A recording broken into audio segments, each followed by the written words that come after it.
Okay, so pressure is not always the same depending on how deep you are in a fluid. So this is kind of just talking about a general equation for variation of pressure with depth, and you're going to see this repeated a lot, and this is just kind of where it comes from.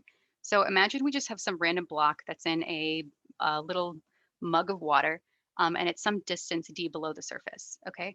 And I want to figure out the pressure basically on this block. So I have actually a pressure acting at the bottom and a pressure acting at the bottom and pressure acting at the top. So if I think about it in terms of doing like this free body diagram and doing my sum of forces in the y direction, what do I have acting here, right? I have this force at the bottom, right, which is the pressure times that area, because as we talked about before, pressure is equal to force over area, right? So if pressure is equal to force over area, then pressure times area is equal to force, okay? So that's what we have happening at the bottom there. So the pressure at the bottom times the area, and then we have minus the pressure at the top times the area. And then we also have another force on there, which is the mass times the gravity, right?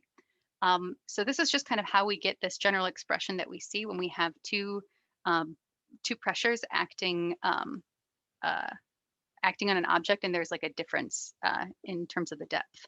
So this is just deriving this equation here. So essentially, if you move this expression to the other side and then just divide by area, you can get this P is equal to P naught plus PGH. So P naught would be the pressure at the surface, and then this pressure would be the pressure lower down. So P is this pressure at depth H. So that's kind of what this equation means. So P naught is going to be at the top, so the smaller value, and this one is going to be the larger value. So the surface plus the depth is going to plus the the density over the depth is going to give you the total pressure. Okay. So let's do a short example question. It's estimate the force exerted on your eardrum due to the water above when you're swimming at the bottom of a pool that is 5 meters deep.